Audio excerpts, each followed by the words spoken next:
Welcome to the Left of Str8 Show, your one-stop destination for intriguing conversations with extraordinary individuals who are boldly navigating life outside the conventional norms. Our host, Scott Fullerton, is thrilled to embark on this journey of discovery with all of you. The Left of Str8 Show, we believe that every person's story is unique, and it's our mission to showcase the diversity of human experiences. We bring you the untold stories of fascinating people who identify as LGBT+ and allies, pushing boundaries, breaking stereotypes, and making a positive impact in our communities. On this show, we bring you a diverse lineup of inspiring guests, from activists to artists, and entrepreneurs to entertainers, and everything in between. We dive deep into their personal journeys, discovering the pivotal moment that has shaped their lives and careers. You can expect thought-provoking discussions on a wide range of topics, from LGBTQ rights, social justice to arts, culture, mental health, and more. Our guests are change makers who share their insights, challenges, and triumphs, igniting conversation that promotes empathy, understanding, and love. So whether you're part of the LGBTQ community or an ally looking to expand your knowledge and show your support, the Left of Str8 Show is for you. Together, we can build bridges of understanding and acceptance, celebrating the beauty of what makes us all unique. So sit back, grab a drink, and get ready for the show.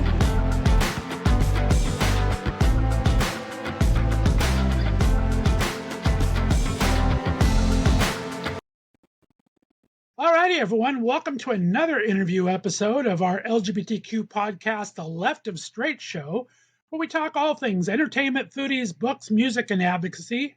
Today, I have a special treat for you as we combine entertainment and music with one of my favorite returning guests, hailing from Australia, but now, of course, dazzling audiences in New York City.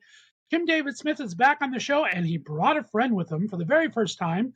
We have a great performer in his own right. The talented Mr. Brandon James Gwinn is here. If you haven't caught one of my previous interviews with Kim, he's a cabaret sensation, known for seamlessly merging Weimar-era musical elements with beats of modern pop. His albums Nova and Supernova lit up the charts, and his live album, Kim David Smith Live at Joe's Pub, received a 2022 Bistro Award. His amazing performances in Morpheum Cabaret, Kim Sings Kylie, and of course, mostly Marlene, take center stage, and his unique style has cemented him as one of the must-watch performers and dubbed the David Bowie of Cabaret by Broadway World magazine. Brandon James Gwinn is a singer, pianist, composer, lyricist, producer. He does it all. Lauded as one hell of an entertainment by the Bistro Awards. He took his debut EP, Not Too Late, and toured 65 cities in the U.S. and Canada, promoting the EP on a Live Nation tour. He produced and performed on Two Birds of One Stone, the first and second albums released by Trixie Mattel, of course, the winner of RuPaul's Drag Race All-Stars 3. That album also debuted at #1 on the iTunes Top Album charts and the Billboard Heatseekers album charts. He's also worked with numerous other performers, including gay icon George Takei on his web series It Takes Two, where he composed the series theme music. So I can't wait to have both of these guys give you all the information and all the upcoming shows they have going on. So please welcome to the show, Mr. Kim David Smith and Mr. Brandon James Gwinn. Guys, how we doing today? Hi. We're good. I'm feeling so left out without a third name. You guys have these marvelous 3-name names, and I'm a little Scott Fullerton here. I'm so boring. You know, I added the David, which is my actual birth middle name. I added the David because Googling myself, which, you know, develop a daily practice where you can, everybody. Googling myself as Kim Smith, it just kept bringing up this woman with norgs, just larger norgs than mine, and I can't stand that.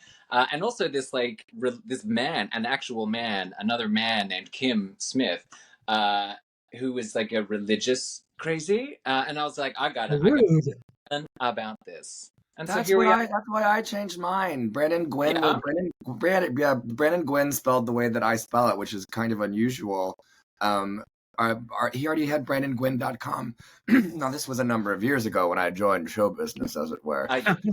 Brandon Gwinn, without the James, is a crazy religious like songwriter. Oh my God. Yeah. I love that. By the end of the show, I will have a middle name picked out. That's all there is to it. I like it a lot. Make sure you get it on your equity card soon. 'Cause they're I letting was everybody in. confused at first when I saw the post because, of course, I follow Kim everywhere on social media, and now I'm following you, of course, Brandon. But when I saw Brandon James, I thought it was my friend Brandon and James, the cello and musician at first. I It's like, know them oh, well. Kim Sing, because they're in Provincetown right now. I'm We sure we all know live each other. there, So and we get that a lot, the three of us. well, let's bring everyone back up to speed. Since last time we talked, Kim, you had that Bistro Award for that amazing live show at Joe's Pub. We talked about it on social media a bit, but I wasn't doing shows at the time. So give us a quick catch up on that. And you finally were able to get married after having to hold off for 10,000 years. So brag about your wonderful husband a bit too. Yeah. Oh gosh, that was nuts because we were supposed to get married in 2020. What a joke! In April, and so of course by March we all knew that wasn't going to happen. And we were waiting. We were like, oh, do we do something virtual and what? And they were like, no, let's wait, let's hold off. It's not like we're gonna marry each other twice. No, it's expensive. But with the Australian component and whatnot, we brainstormed. We ended up thinking, you know what? Let's just gather at one of our favorite gathering places.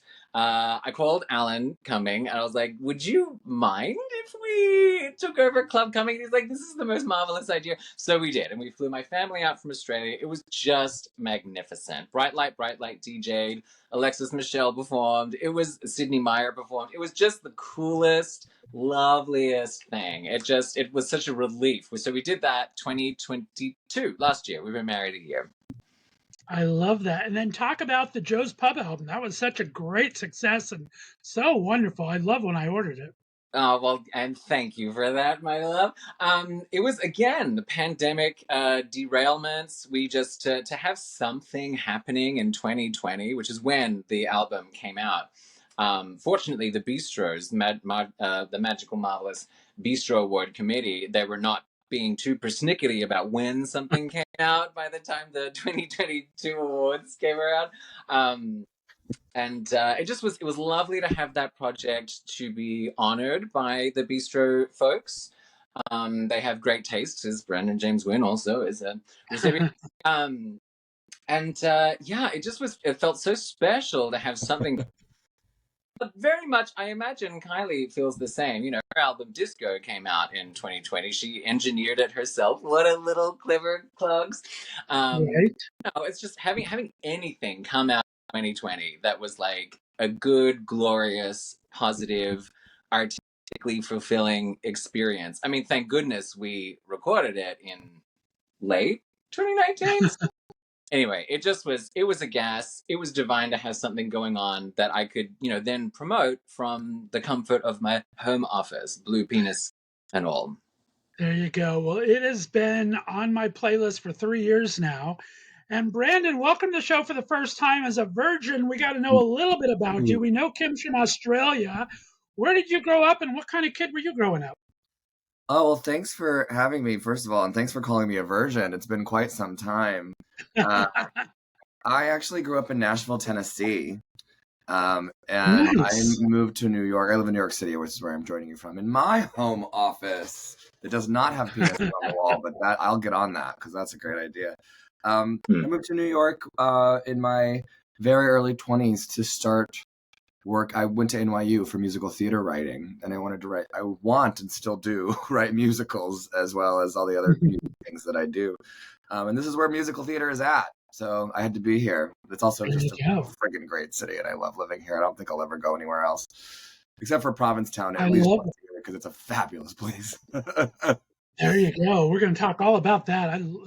I've never been, believe it or not, but I may try to sneak up September 1st. You never know. I might be able to make it. We'll see what happens here. And we talked about Kim's fantastic husband and journey. Talk about, since it's your first time, our second question I ask first timers. When did you first come out to yourself, and when did you kind of first find your LGBTQ tribe? It's kind of the question about like me figuring it out is always feels kind of nebulous because we always kind of know, don't we? Like I was such a queer kid. I mean, there's just no way that anyone who ever like met me didn't go, okay, you know what I mean? Like I was just the girliest little boy who loved music and dolls and art, and I mean, like other boys played with trucks and GI Joes, and I loved Connects and Tinker Toys and Lincoln Logs. I like built entire civilizations in my bedroom instead of, you know, going out and playing sports or whatever it is that, you know, straight kids do. But as far as like finding like other queer folks, it was Middle Tennessee in the late 90s and early 2000s. I was very publicly closeted for quite some time and didn't really feel safe enough to come out in any sort of community until I was in college. But that was in Tennessee too. My undergrad was in Tennessee, and I went to a theater and music program that was just full of gays. So I was already able to just come out and be myself at that point. And then of course you move to New York and everybody's gay. I don't know very many straight people, to be honest, that aren't women. You know what I mean? Like it's right. My single female friends are like, "Do you know any straight guys?" And I'm like, no, not single ones. I really honestly don't. So maybe I've gone too far in the other direction, but yeah. I understand. Well, I love that. I mean, it's great to kind of find the different tribes in different places, because I'm a vagabond. I've moved around a lot, and it's kind of fun to kind of find your different tribes in different cities. So I totally understand that. Kim, let's do a little bit of history. Like I said, you've done some fantastic albums throughout the years and done quite a few shows. We're going to talk about mostly Marlene and Provincetown in a bit. What kind of inspires you to make music, and what's kind of your inspirations and go-to when you're creating a new show? Well, Scott, I think I would start off with my desperate need for attention. Is pretty much what drives me onto the small stage. Let's hear it for the truth. But it's just sort of what's happening to me in my day to day. I mean, this week was absolute chaos, right? So Kylie's Las Vegas residency, absolute debacle. Thanks a lot, Voltaire, her venue, for absolutely screwing us all with your crazy website crashing and price hiking during I mean, absolute nightmare. And so all of this, I've decided, like, while I was in the middle of my 5-hour wait, which, you know, I got the message of like, your wait time is 2,758. Oh no. Oh, good. Well, in about 3 months, I should have some tickets. But in amongst all that, I'm sort of like, well, my revenge is going to be, you know, revamping Kim Sings Kylie live in Las Vegas, live from Joe's Pub. So I'm working on that right now. That's been, you know, so I'm just going to like, it comes out of that. It comes out of crisis. It comes out of a need for attention, and basically just comes out of a need for community as well, which I'm sure you can relate to, Brandon. Because it's one of my favorite things, and it's something that Bright Light has said in an Instagram post that resonated with me about Justin Vivian Bond. Speaking of three names, it's a winning recipe. Basically, like one of the most marvelous things about Viv is the community she builds around herself, you know, and the community that she summons through. And it's like it's the same with Joey Arias. Needs a third name. Really, it's that community building, that the music making sort of like summoning people. We all do these like little, well, for me, a seance to Marlene Dietrich all together, and it's just this divine little moment of breathing in the same thoughts, the same air, the same energy. It's absolute magic. And I love that. And then, of course, we talked about your Bistro Award, but Brandon, I mean, the 2023 Ira Eaker Special Achievement Award from your four pianos. What are you talking about? I love that. Wait, 54 Below and Joe's Pub, two of the most iconic New York venues. Talk about that. 54 has been very good to me over the years, and I wrote to them. It's atypical for me to take the stage at a separate club where I am the headliner. Usually I am backing somebody up or music directing or something like that. And so I just wrote them an email. I was like, I had this idea to do a tribute show to some of my favorite singing pianists throughout like supper club, jazz, late night music, and history. And so I just wrote to them. I was like, I want to do this show. I have this idea. I think I can sell it. And they were just kind of like, here, pick your dates, which I don't know if they do for everybody. But and so yeah, it was the first time I think I've gone. It's definitely the first time I've done this at 54 Below. And it's a show called Four Pianos that I am bringing back in the fall, but I don't have the details just yet. And I was really grateful that Jerry Geddes, who is a big supporter and a friend of mine, saw the show and brought it to the Bistro Committee's attention, and I won a Bistro Award. And I won my Bistro Award in the same ceremony as Melissa Errico won her Bistro Award, and I'm like a big fan of Melissa Errico. So like now we're kind of friends, and it's a little, it's very cool. That's awesome. I almost thought we had to go to a second question. Kim lost his life there, but we got it back. Yay! my studio door, like while Kim was talking last, my studio door opened, and both of my cats, I have 2 cats, both of my cats came in here and started like sniffing around like, what the hell is there going on you go. here? Company's always allowed my interviews. That's okay. I like it.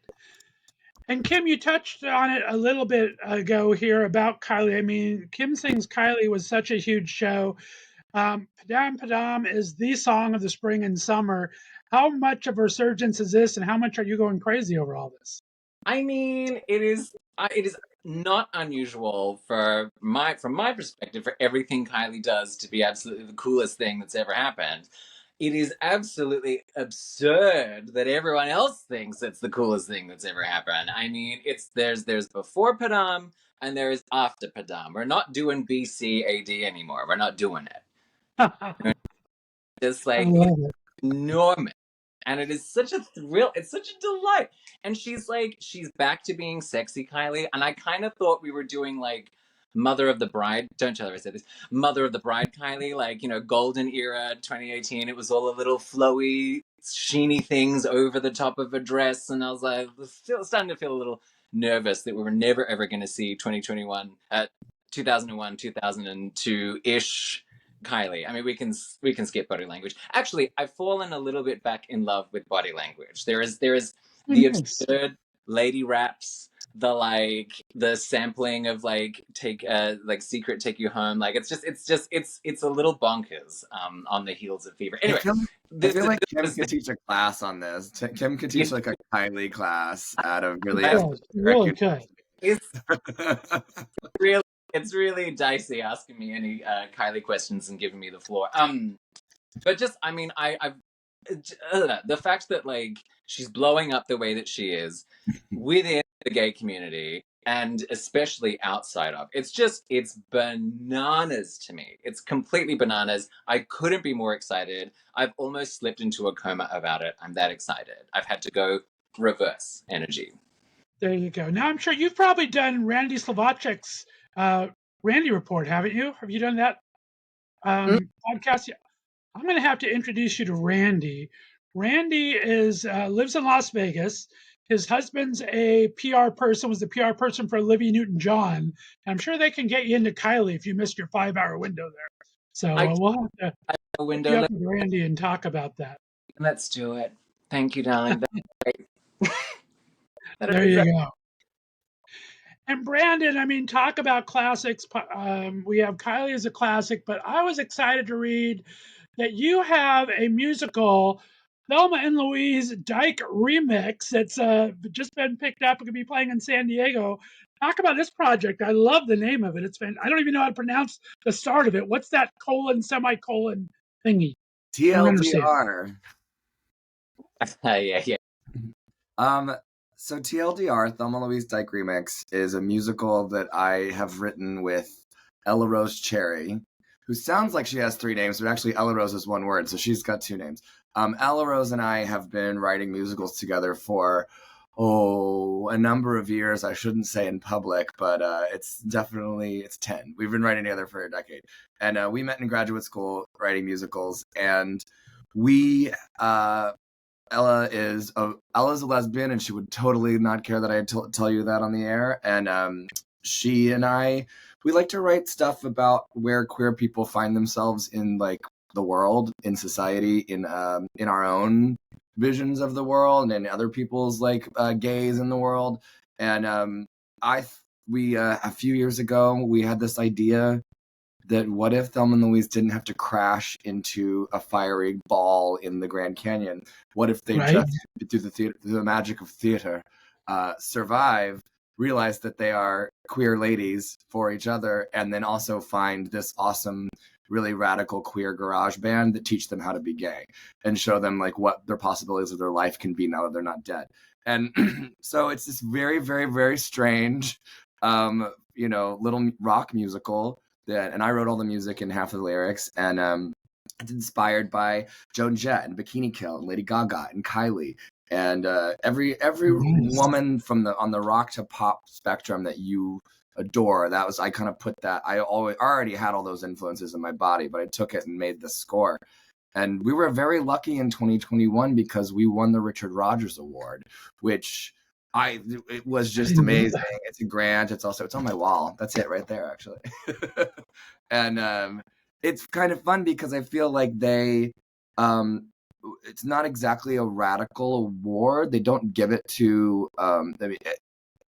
at the risk of sounding ungrateful, it often is kind of a conservative award as far as like, not conservative politically, but like as far as like picking material. They don't always pick stuff with the word dyke in the title. So we were extremely happy to win this award because it has helped the show immensely in getting further down the road as far as professional development and this production. And the production is happening. It's a world premiere. It opens in May next year at Diversionary Theater in San Diego, which is the country's third oldest queer theater. I think that's what they say. I love that, and that's my music. I mean, I'm of a certain age than you guys, but Joan Jett was one of my first concerts I saw. She was playing at the LA County Fairgrounds of all places, and it was an amazing show. So I love female power music. That's awesome. All right, well, let's start to kind of gear into the show. We're bringing mostly Marlene, which has just been critically hailed, Kim. We'll bring this up to Provincetown at the Post Office, Café, and Cabaret. And tell me about how Brandon became involved with this. How have you guys worked together in the past, or what brought him on to help accompany you with this? Well, I've been performing the show with my dear friend Tracy Stark, who actually married myself and my husband. I ordained her online one day, and I was like, "Hey, by the way, you've got a role in the wedding." We've been working together for such a long time, maybe 10 years or so. Every now and then, occasionally, Tracy has something else to do. I know, I'm still recovering from it too. But anyway, so.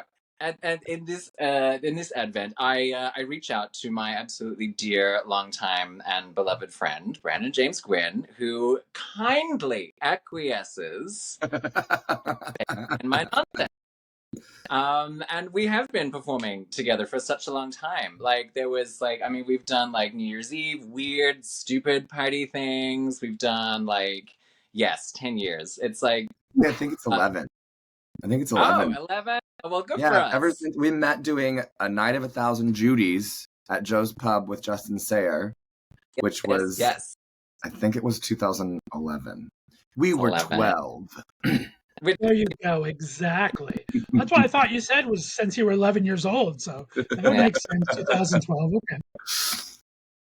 But yeah, I'm so excited because it's been a couple of minutes for Brandon to connect again on stage, and it's just what I love about I'm always sorrowful when Tracy can't do a gig, but what I love about connecting with other favorites of mine, and other friends like Brian Nash, people like that, it's about the show then changes slightly. It augments to the relationship that I have with the person. And it's just such a joy to dive into this music and put the Brandon sheen over it. I can't wait. I absolutely can't wait. been too long. I'm be excited. And Brandon, like I said, I don't know how you weren't on my radar, but I really have enjoyed kind of delving into a little bit of research while to talk to you. Your music styles really do vary. I mean, we're gonna play a little black nail polish in a bit, which is a little different than mostly Marlene. I would call it a slight take. What kind of draws you to this type of music and this type of performance that makes you and Kim click so well? I think that if anything can actually and quite accurately describe me, it would be eclectic. I've honestly never really met a genre of music that I don't love, and I mean, I'm to be in the shadow of Tracy Stark is always just kind of the best thing ever, because she is really so phenomenal. And she is actually, I broke my wrist a couple of years ago, and I play often for Alexis Michelle. And so she stepped in very last minute and played some Alexis Michelle shows for me because my wrist was physically broken, which is a great thing for a pianist to do, by the way. I highly recommend it. But with I've been seeing Kim. I think the first time I saw Kim perform what Kim does and not part of some longer benefit or something like that, I believe was at Vlada. I was thinking about this. Remember Vlada? R.I.P. Requiem Aeterna Vlada. And I think that like someone who, because if you see a lot of, and I'm trying to say this without being too negative, you see a lot of cabaret that's just so about the person, and it can be very kind of bland, and like they don't really have a point of view, and there's not a whole lot there to say. When with Kim, it's like the point of view couldn't be clearer, couldn't be more specific. And I don't know that there's any artist who is going in with this love of European cabaret and this like style that is just so delicious. And that sort of like specificity and style, and it's sexy, it's also dark, it just transports you, and you could be watching this cabaret in any place in the world at any time period in the history of of time. And that's so exciting, and it's music that with Kim, you really honestly never know what's going to be in the set list, and a lot of it's going to be something you've never heard before, and that at my age with what we do for a living is hard to do. Like for me to not know 60% of your set list when I see it for the first time, you've done your job extremely well there. That's such a high compliment. I love that. Well, let's show these diverse styles here, because we're going to start off by playing black nail polish here. Very interesting video, kind of fun. What a missed opportunity! I should have painted my nails. Oh, at least have the extensions. The extensions were amazing in that. But here's little Brandon James Gwinn with a black nail polish. Then when we come back, we're going to keep diving into this fantastic show that Kim David Smith is bringing up to Provincetown this September 1st and 2nd. We'll play that and be back on the other side. Listen to Left of Str8 Show right here on the Left of Str8 Radio Network. Hi.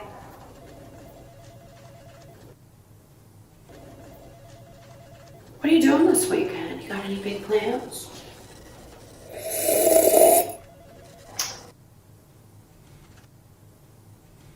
My girls and I are all going out tonight.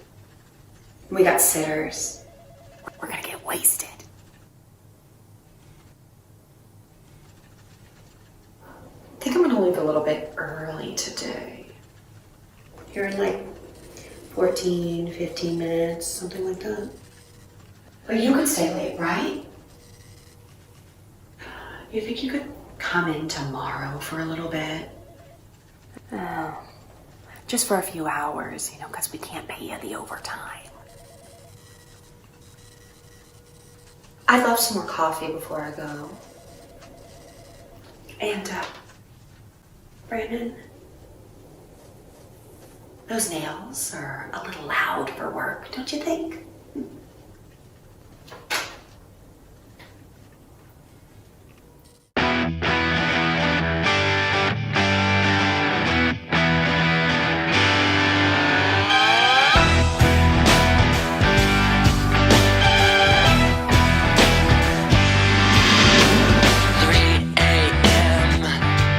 Don't know where my t-shirt pen. Pick my pills to get some sleep. Let the candies fight it out in my blood. Eyes wide drunk, wakes me up to give a fuck. I'm not going back to bed, so I slither to the rhythm instead.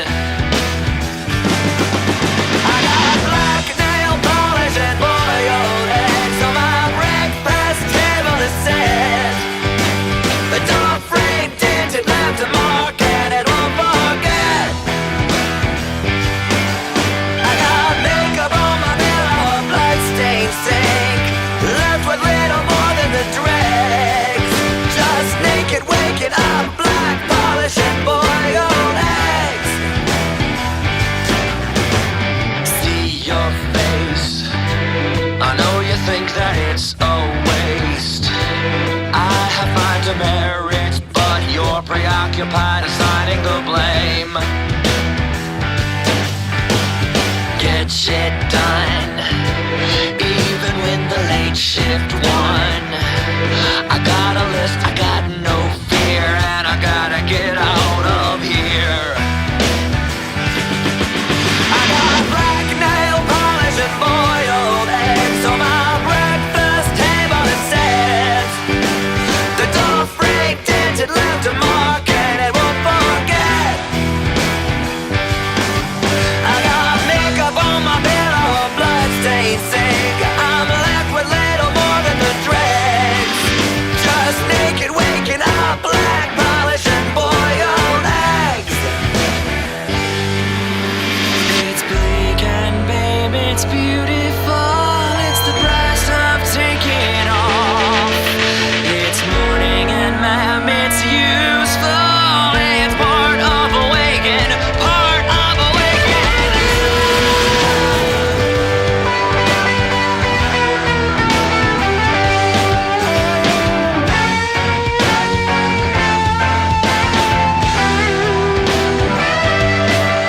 I got black nail polish and boiled eggs on my breakfast table. It said the door frame tinted left a mark and it won't forget. I got makeup on my pillow, a bloodstained sink, and I'm left with little more than the dregs. Just naked waking up, black polish and boiled eggs. Yeah, yeah, yeah. Yeah, yeah, yeah. Yeah, yeah, yeah.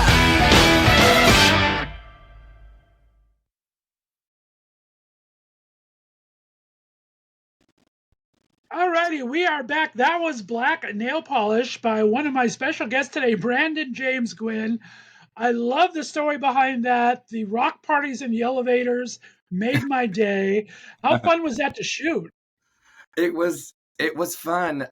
It was very low budge. I'll tell you that. And a friend of mine who just is great with that sort of thing directed it. Her name is Kylie Nelson, and she's not like a professional video director. She's just kind of a fun artist who also happens to be a medical professional.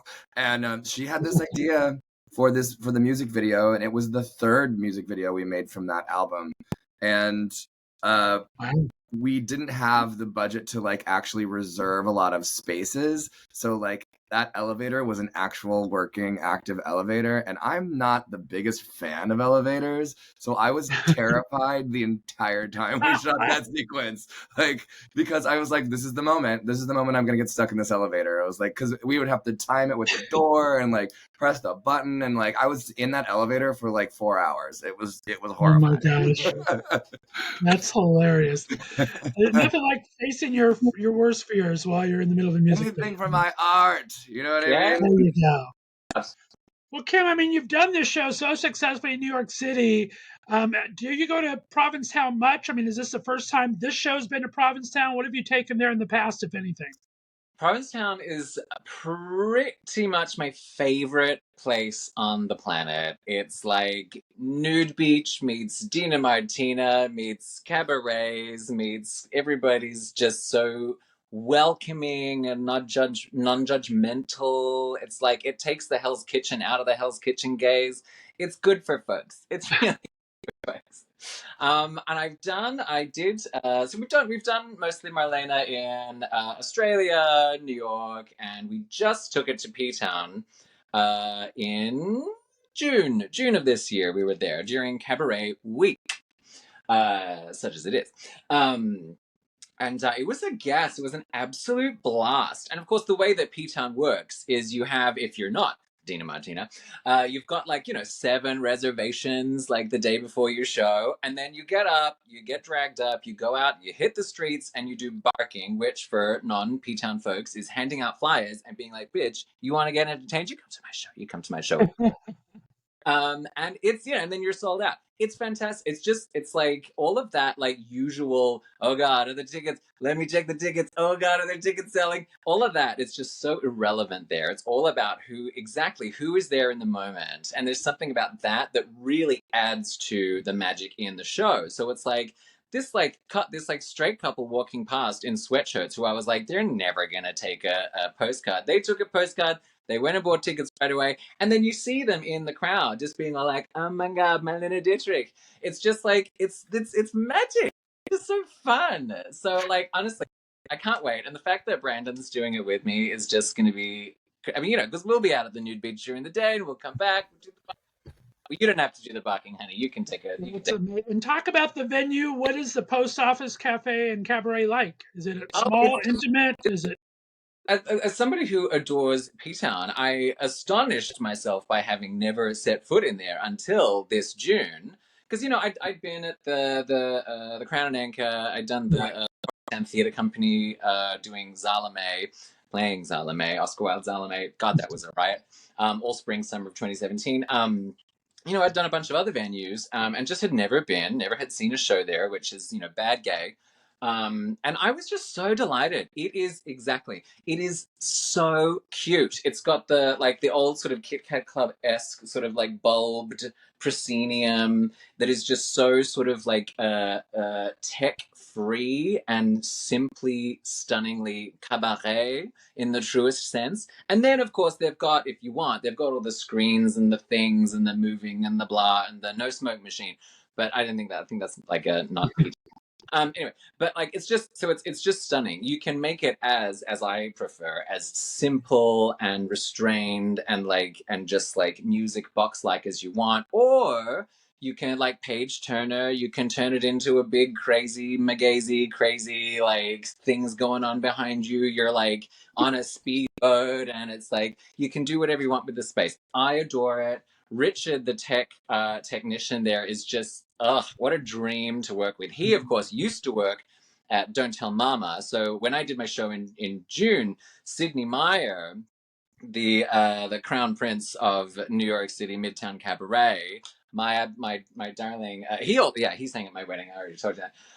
But he's such a piece of my heart and gave me my first gigs in New York, way back at the dawn of time. That's pre-Padam, mind you. And so and Richard used to work there. The two of them had a gas connecting because Sydney guested in my June show, and it all just felt immediately like family. I love that. I think that is where I had Todd Flaherty on, whose film Chrissy Judy, I think, was filmed in that studio. Not 100% if it was that one, but I think it was.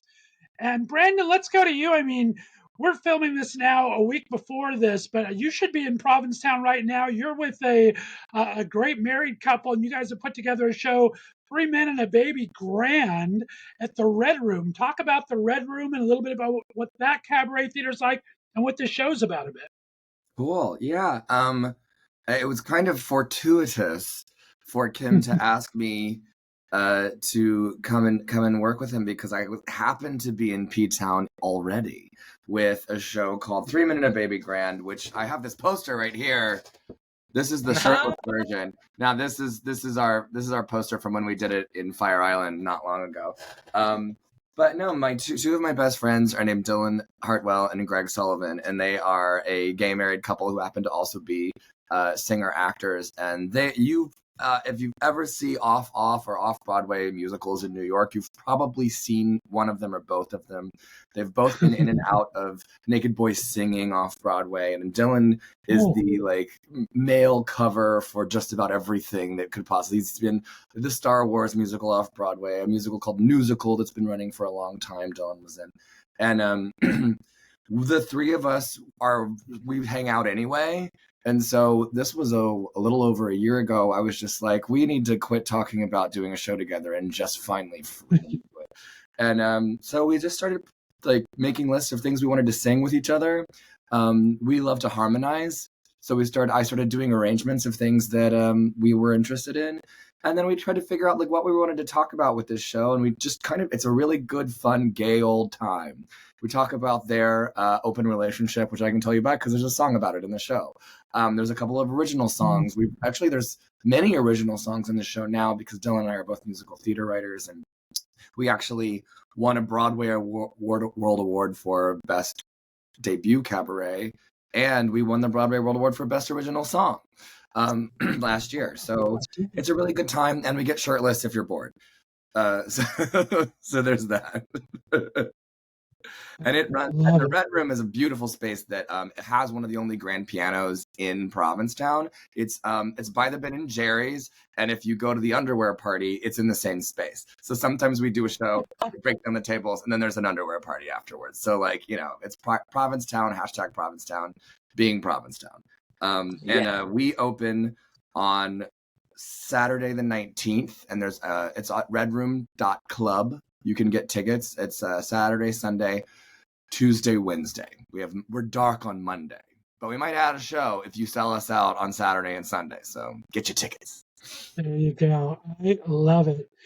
And Kim, let's talk about the show. We're going to play a clip here that you sent over to me that I absolutely love.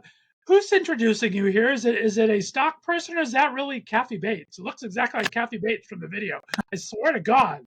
It is the inimitable KT Sullivan, who is the steward of the New York Cabaret Convention and the Mabel Mercer Foundation. And she's a marvelous human. She did my holiday show last year, A Very Weimar Christmas. We're in our 5th year this year. It's going to be great.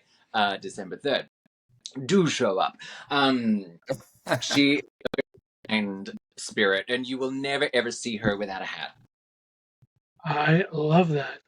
And let everyone know what they can expect from this clip. What song? This is Ich bin von Kopf bis Fuß, and as I introduce it in the clip, it is Marlene Dietrich's least favorite song. It is also her signature tune. All right, we're going to go ahead and play it now. Guys, I'm here with very special guests, Kim David Smith and Brandon James Gwinn. They're going to be performing this September 1st and 2nd at I forgot the name for a second. Post Office Cabaret. Thank you very much. They're going to be performing at the Post Office Cabaret and Café in Provincetown. So let's play the clip. We'll be back on the other side. You're listening to the Left of Str8 Show right here in the Left of Str8 Radio Network. Ladies and gentlemen, Kim David Smith. Yes.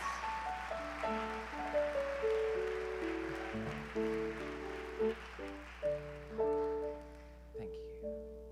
My name is Kim David Smith, and sometimes people clap when I say that.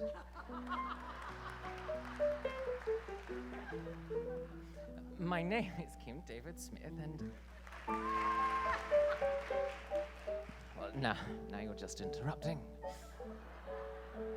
My name is Kim David Smith, and it is my absolute, utter, and thoroughly engorged pleasure to be singing for you this evening Marlene Dietrich's least favorite song.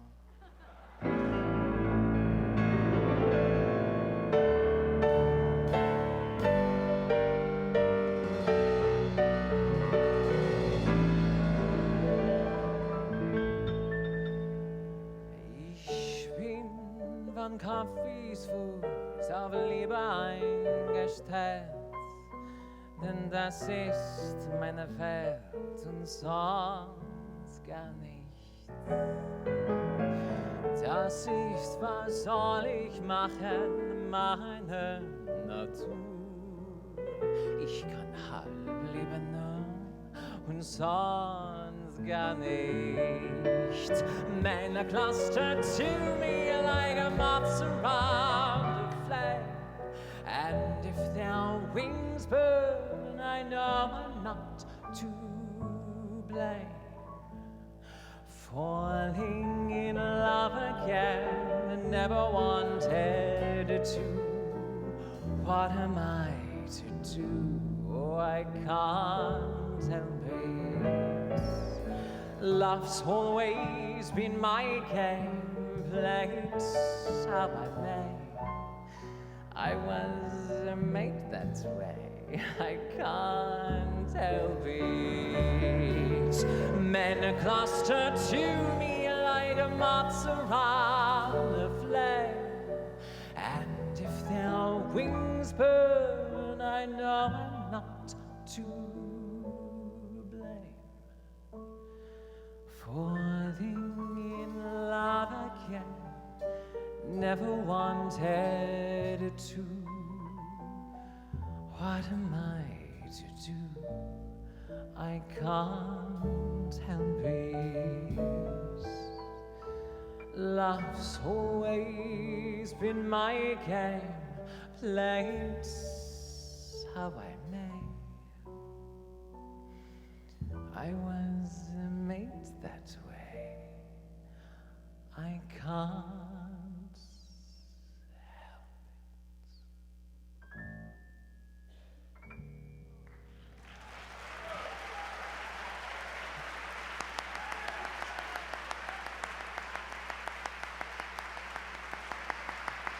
Kim David Smith. All right, we were back, and that is a sneak peek. So impressed as always, Kim. Thank you so much for taking the time to come on. September 1st and 2nd at the Post Office, Café, and Cabaret. I'm excited for you, my friend. This is so cool. Thank you. And I just want to say thank you so much for having us both on. You are a tireless supporter of us wee little queerdos and fabulous little gay people just doing our little nonsense all over the country. You're just so kind. And I know I speak for both of us when I say we're just so grateful for your time and your spotlight. Well, you know I love you, my friend. I remember our very first interview. I was actually brought the show to Palm Springs, and you called in while I was down in Palm Springs, and we did the interview back then. That was like 6 years ago or so, and I have been in love with you ever since. Like I said, your music, Live from Joe's Pub, is on my playlist at all time. Brandon James Gwinn, we're going to have you back to talk about your career. Just amazing. You are going to be with the Three Men and a Baby Grand 18th through the 23rd in Provincetown at the Red Room. Thanks so much for being on the show, my friend. Thanks for having me. Really, this is fun. All right, let's have you each give where they can find your websites and social media. Kim? KimDavidSmith.com, Kim David Smith on Instagram. I am not on TikTok. I don't get it. It's for the kids. I'm still sort of a kid. I got a little bit, right? But I just met short form video of blah, blah, blah, fake, name. It's not my thing. But I will post a lot of nude art. I love it. Brandon, where can we find you, my friend? You're sexy as hell in your website pic, too. I mean, on your website. Thanks. I don't get quite as naked as Kim does, but you know, I also, who's mad? Who's mad at a Kim nude, really? Art or otherwise. You can find me at BrandonJamesGwinn.com. Make sure you spelled Gwinn with a W. And the only one that really matters social media-wise is Instagram, for me anyway. And that's at Brando James Music. Brando like Marlene, James like Dean. Brando James Music, one word. There you go. Guys, thanks so much for coming to Left of Str8 Show. Guys, see both these shows. If you're in Provincetown, Brandon's is playing right now. We're a week away from Kim and Brandon together there. Kim, love having you on. Guys, we're going to play 5 questions with Kim and Brandon, so be sure to check out next Tuesday. You've been listening to Left of Str8 Show right here on the Left of Str8 Radio Network. Have a great day, everyone. Bye-bye. Bye.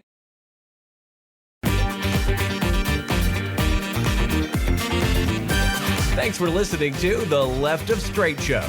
Be sure to subscribe on your favorite podcast distributor, and please give us a 5-star rating so more listeners can find us. You can follow us on social media, and be sure to check out our website, www.leftofstraightradio.com, for contests and other news and information. See you next week.